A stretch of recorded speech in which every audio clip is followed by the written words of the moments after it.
حضور قرآن نے نہیں بتایا. قرآن نے تو بھائی آپ مجھے بتائیں ملت مسلمہ قرآن پر پہلے ایمان لائے یا رسول پر؟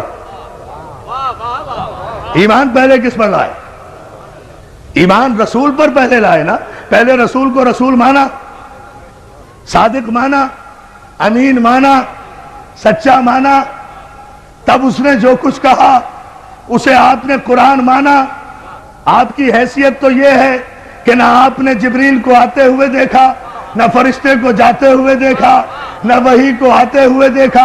کسی صاحب عقل نے آپ سے آج تک پوچھا کہ بھائی اگر جبریل پہلی مرتبہ آیا تھا تو پھر وہ آپ کے سامنے تو نہیں آیا تھا؟ پیغمبر مکے کی زمین میں تو نہیں تھے, مکے کے کسی گھر میں تو نہیں تھے. پیغمبر تو مکے کی ایسی پہاڑی پر تھے جو زمین سے 3000 فٹ کی بلندی پر تھی, وہاں جا کر عبادت کیا کرتے تھے.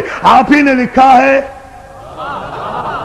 آپ ہی نے تو لکھا ہے کہ مکے کی ایک پہاڑی پر جا کر پیغمبر عبادت کیا کرتے تھے. اس پہاڑی کو ہم دیکھ کر آئے ہیں, 3000 فٹ کی بلندی پر وہ غار ہے جہاں میرا رسول جا کر عبادت کیا کرتا تھا. بھئی عبادت کہاں کیا کرتے تھے؟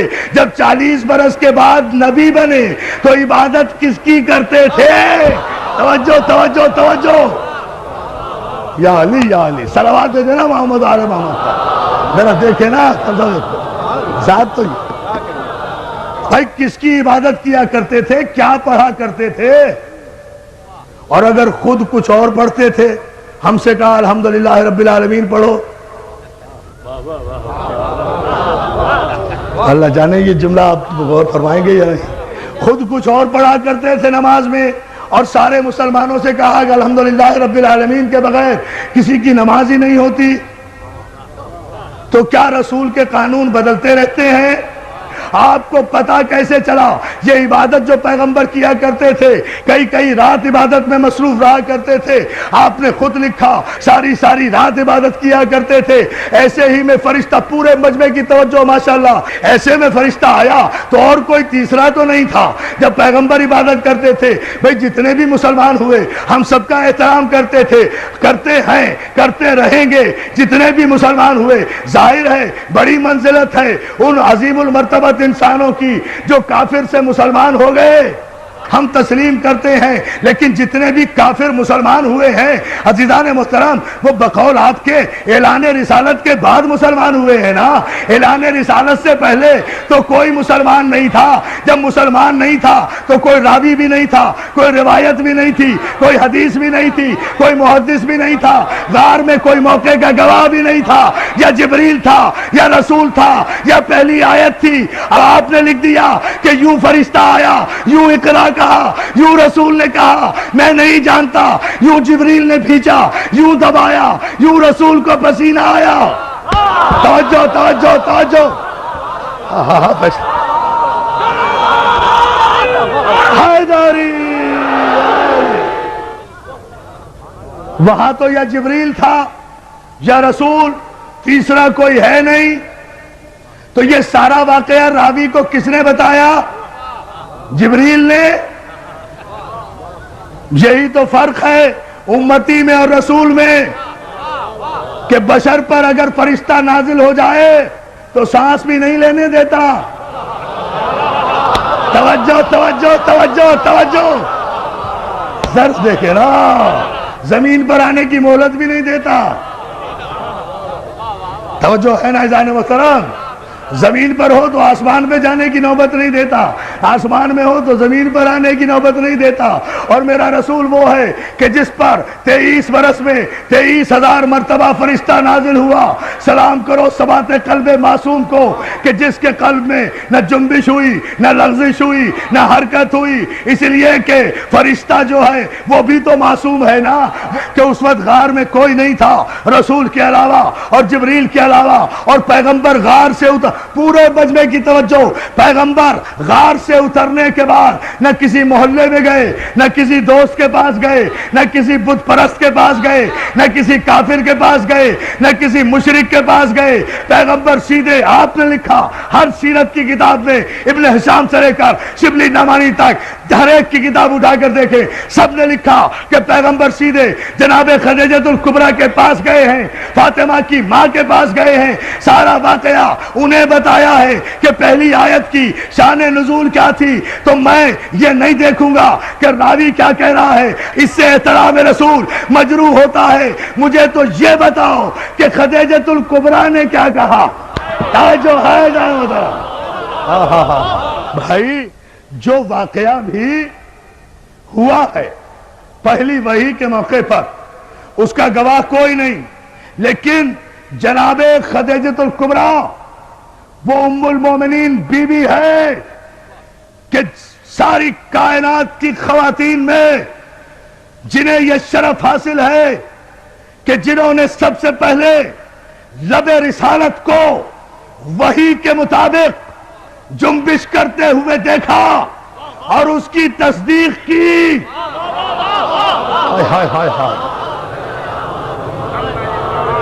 جناب خدیجۃ الکبریٰ وہ خاتون ہیں کہ جنہوں نے اس وقت تصدیق رسالت کی جب کوئی تصدیق کرنے والا نہیں تھا۔ تو اس پہلی آیت کی راویہ یا تو خدیجۃ الکبریٰ ہوں گی، یا ابو طالب ہوں گے، یا جبریل، یا رسول۔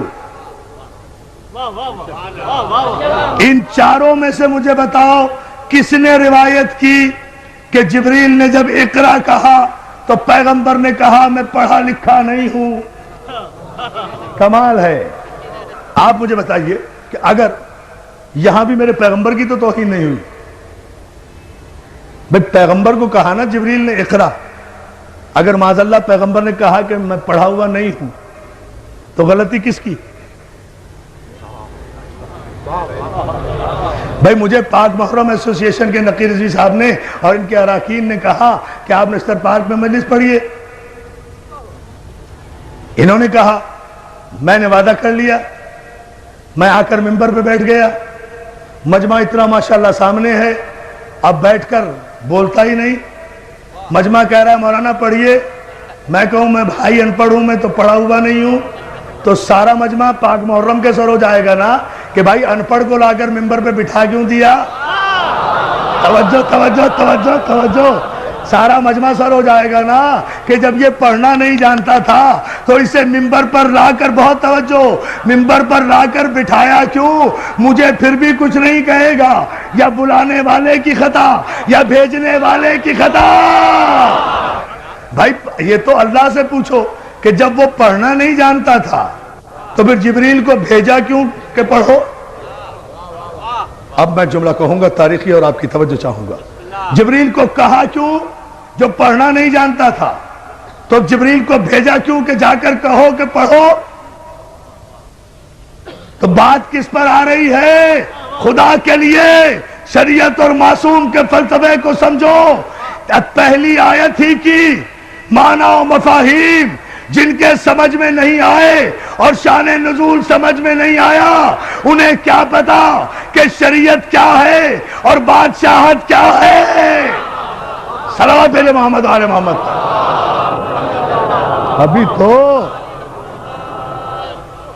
ابھی تو خیر سے پہلی آیت بھی سمجھ میں نہیں آئی، سارا قرآن کہاں سے سمجھ میں آئے گا؟ اس لیے کہ پہلی آیت ہی ابھی سمجھ میں نہیں آ رہی کہ یہ کس طرح نازل ہوئی تھی، اور مجبوری بھی ہے، پیدائشی مجبوری ہے،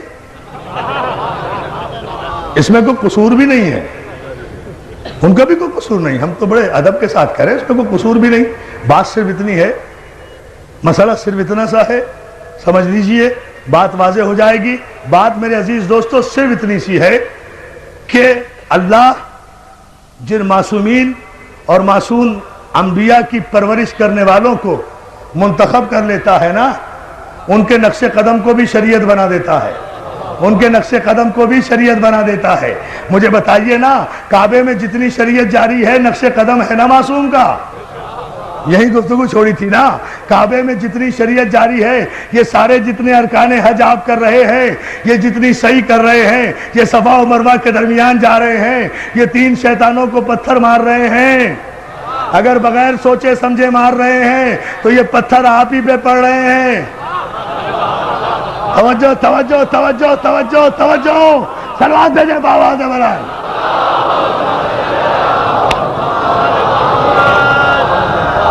اگر فلسفہ حج سے آگاہی نہیں، یہ سب کچھ کیوں کر رہے ہیں؟ کیوں؟ کچھ ابراہیم نے ایسا کیا، کچھ اسماعیل نے کیا، کچھ اسماعیل کی ماں نے عمل کیا. خدا نے باپ کے عمل کو بھی شریعت بنایا، بیٹے کے عمل کو بھی شریعت بنایا، معصوم نبی کی ماں کے عمل کو بھی شریعت بنایا. اور شریعت میں کسی کو چونو چرا کی گنجائش نہیں ہوتی. شریعت کی اپنی مرضی، معصوم کی اپنی مرضی. کعبے میں جاتے ہو، حجر اسود کو چومتے ہو نا، پتھر وہ بھی ہے، پتھر وہ بھی تھے جو کعبے میں رکھے ہوئے تھے. اگر ان پتھروں کو پوجا تو کافر ہو جاؤ گے، اسے نہ چوما تو کافر ہو جاؤ گے. لاؤ شریعت کا استعمال. بولو شریعت پر کو توجہ ہے میرے دوستو. جب آپ اتنے انہماک سے اور اتنی محبتوں سے سماعت فرما رہے ہیں تو پھر ذرا سا اس کی وضاحت بھی سن لیجئے، یہ زحمت بھی گوارا کر لیجئے. عزیزان محترم، جتنے پتھر تھے، پتھر کے خدا بنا کر رکھے تھے، سب کو نکال دیا گیا، اس کو لگایا گیا. پتھر وہ بھی، پتھر یہ بھی. جنس میں فرق نہیں ہے. اب ذرا سا علمی مرحلہ ہے، اسے تو سمجھ لیں آپ، تھوڑا سا غور کریں، نتیجہ سامنے آئے گا. جنس میں فرق نہیں ہے. ایک کو ہٹا دیا گیا، ایک کو لگا دیا گیا. 360 کو ہٹا دیا گیا، ایک کو لگا دیا گیا. چلیے بات واضح کر دوں، ٹھیک ہے نا؟ ایک کو لگایا گیا، اس کے ان کے آگے سر جھکایا تو مشرک ہو جاؤ. اسے نہ چوما تو ارکان حج مکمل نہیں ہوتے. یہاں تک ارکان حج میں شامل ہے کہ اگر بھیڑ اور رش کی وجہ سے حجر اسود تک نہ پہنچ سکو تو دور ہی سے اپنی ہتھیلی حجر اسود کی طرف کر کے اپنی ہتھیلی کو چوم لو. حجر اسود چومنے کا ثواب ہوگا. تو مولانا رش کی وجہ سے حجر اسود تک نہیں پہنچ سکے نا، اصل تک نہیں پہنچ سکے تو ہتھیلی یا انگلی کا اشارہ کر کے چوم لیا نا، وہی ثواب ہوا. تو اور ہم کیا کرتے ہیں؟ ہم بھی تو مجلس کے بعد اگر کربلا نہیں پہنچ سکتے تو انگلی کے اشارے سے السلام علیکم یا علی یا علی یا علی. صلوات بھیجیں محمد آل محمد پر. عجیب فلسفہ کہہ گیا ہوں، ایک عجیب رخ سے اتنی احتیاط. پوری توجہ آپ کی چاہوں گا. عزیزان محترم، مولا آپ کو سلامت رکھے. اس مسئلے پر آپ غور کریں، یہ تو سارے مسلمانوں کا متفقہ مسئلہ ہے نا، حجر اسود کو چومنا. کیوں؟ وجہ صرف یہ ہے، کوئی وجہ نہیں ہے. اس پتھر میں کوئی پھول نہیں لگے ہوئے، کوئی یہ ڈائمنڈ نہیں ہے، کوئی ہیرا نہیں ہے، مگر 1 کروڑ تاج محل قربان حجر اسود پر. 1 کروڑ تاج محل اور شیشے اور سونے کی عمارتیں قربان، ہیر اور جواہرات کی کانیں قربان حجر اسود پر. کیوں؟ خدا کے لیے پورا مجمع توجہ کرے. اس لیے کہ میں اپنی تقریر پر اب توجہ نہیں دلوا رہا، میں قیامت کے شعر پر آپ کو متوجہ کر رہا ہوں جو بر وقت مولا کی مدد سے مجھے یاد آیا. عزیزان محترم، کوئی وجہ نہیں ہے، وجہ صرف یہ ہے. اب سمجھ لیں آپ، شریعت بھی سمجھ میں آ جائے گی، معصوم بھی سمجھ میں آ جائے گا. علی نے توڑ کر بت، کوئی دلیل نہیں ملتی یہ شریعت میں شامل کیسے ہو گیا. علی نے توڑ کر بت حجر اسود کو دیا بوسا. ٹھہرو بیٹا، ٹھہرو نہیں. علی نے توڑ کر بت حجر اسود کو دیا بوسا. کہیں بگڑی، کہیں پر بن گئی تقدیر پتھر کی.